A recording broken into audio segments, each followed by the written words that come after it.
glistening faces, dazzling white clothing, a voice from the cloud, appearances by those long dead. I am glad that I am not in the business of answering questions, because this is the stuff of Hollywood. And it is also, in many ways, the very thing people of faith, people like us, long for. A clear manifestation of the glory of God. How nice it would have been to be on that mountain, to hear the voice from the cloud, the glistening faces and the dazzling white clothes.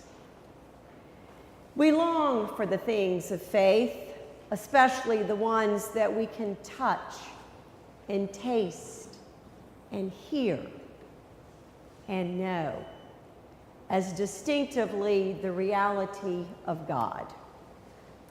Now, I expect that if I had been with them, I would have been the first to suggest that we go ahead and build dwelling places so that Jesus and Moses and Elijah would be there with us. We would like to contain them and hold them where we can get close to them, wouldn't we?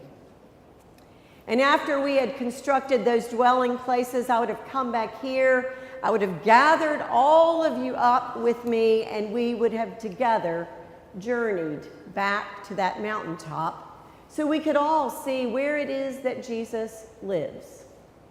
And that way we could be very sure. In the moments when we doubted, we would know where Jesus was. We could touch him, we could see him, and we could know his glory in that place, even if we couldn't stay there forever. But I believe Matthew tells this story for a more important reason. It's not about buildings made with human hands or even about mountaintop experiences.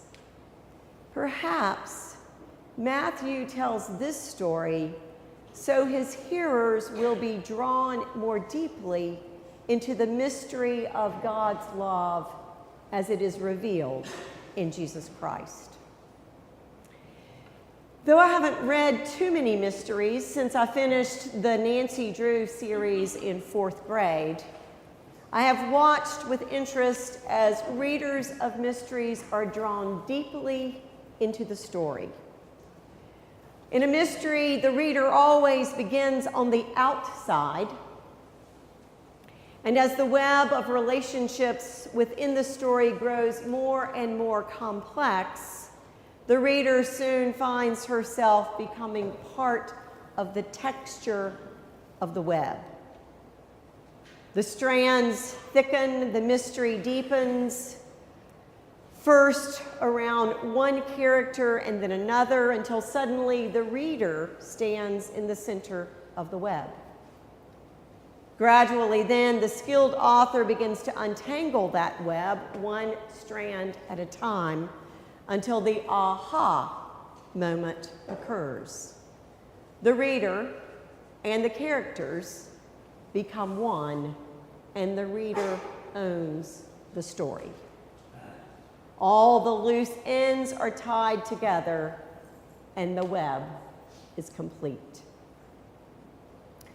I believe Matthew seeks to accomplish a similar goal in this story of Transfiguration. It is sandwiched here in the 7th chapter of this gospel between two predictions Jesus makes about his own death. It is no wonder that Peter wants to make a dwelling place for Jesus. He longs to contain him. He longs to preserve him, to preserve his earthly life, and to hold on to Jesus, even if only for a little while longer.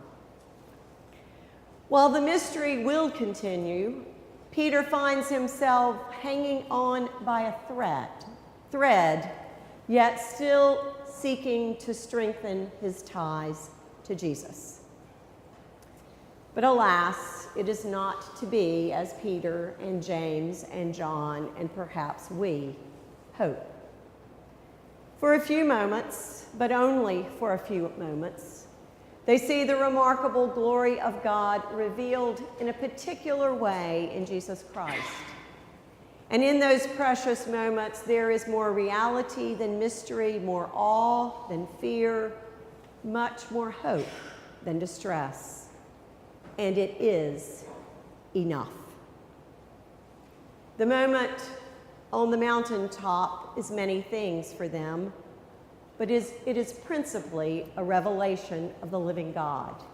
It is principally a moment in which Peter and James and John see Jesus face to face and understand their God. They experience grace, they experience power.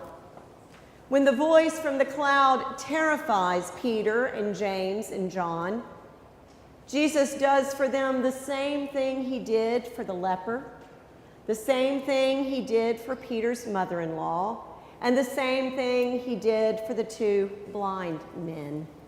Jesus touches them. He touches them. And for them, it is a kairos moment, a God moment, when what had been unclear suddenly became crystal clear. When that which had seemed terrifying was transformed into peace. It was God's time. It was God's presence in that moment. Most of us have experienced at least once the enduring reality of kairos time, of God moments. Madeleine L'Engle tells a moving story of her last visit with an aging and cherished friend. L'Engle describes Mrs. O like this. Never very large, she says. Each year, Mrs. O has become smaller and smaller. But there is today a startling change since my last visit. She has eaten nothing solid for 3 months, a little tea, a little thin soup, and the holy mysteries, or as we would say, the Lord's Supper. On these, she has been kept alive. But there is nothing between skin and bones. The body on the bed looks like pictures of victims of Auschwitz or Ravensbrück. When I first bend over her, she does not know me. I wait while she makes the slow journey from the past to the present. I touch her. I put my hand on hers and say, "It's Madeleine, Mrs. O. It's Madeleine." Still, a few more heartbeats, and then she is fully with me. She puts her arms around me as she would have never done in the old days and says, "Oh, Madeleine, my Madeleine." And I no longer see the ancient, wasted body. I have my arms around her so that I am holding her sitting up with the fragile body leaning against me like a child's, and yet she is still holding me too. We are both child. We are both mother. She moves in and out of time. We talk in low voices, and she asks me how the children are.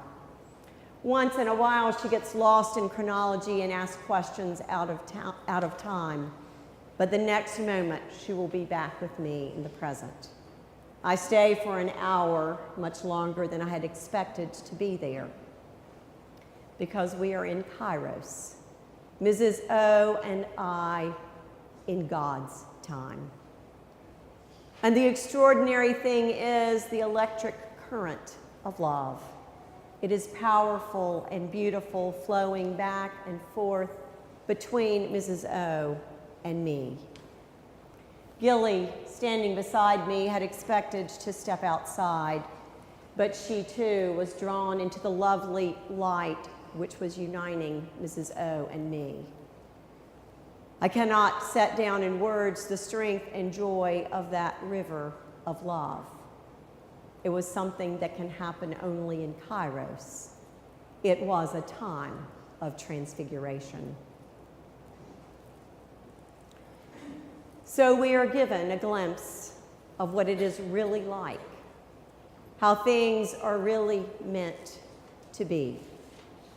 There in that wasted body, I saw at the same time the transfigured body, something visible to the spirit and not to the eyes. Lingle concludes, these glimpses of reality are the foundation stones of faith. The foundation stones of faith. During this Epiphany season, we have been reminded again and again of the glory of God revealed to the nations. The Word made flesh, the light of the world. We have sat at the feet of Jesus with the 12, listening to his words of hope and challenge. On Wednesday, we enter a new season, the season of Lent. It is a darker season.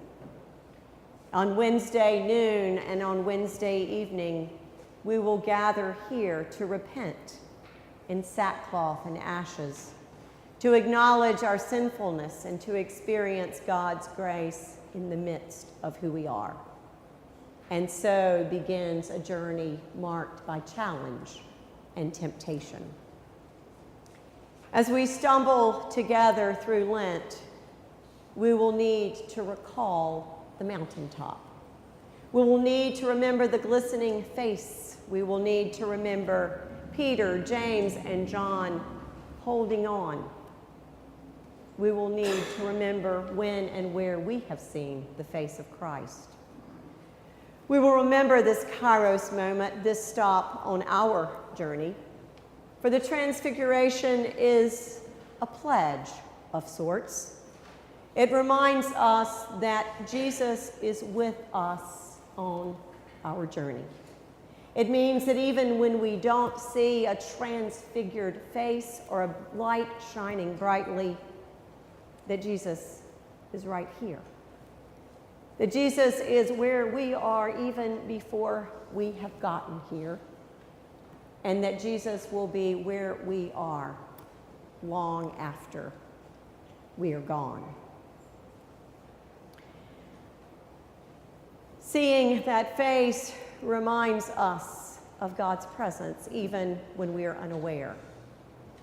God's glory always invades our world with purpose and authority that does not belong to us.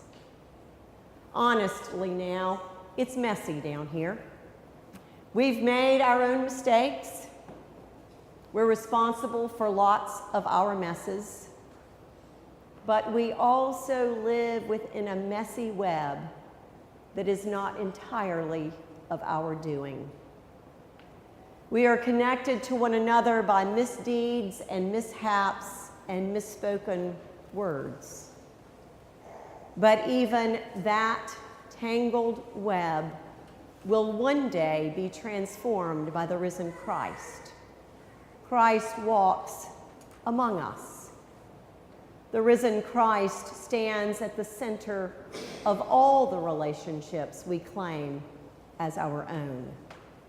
It is only by the presence of the one we see in the cloud that we are comforted, challenged, and transformed into his likeness.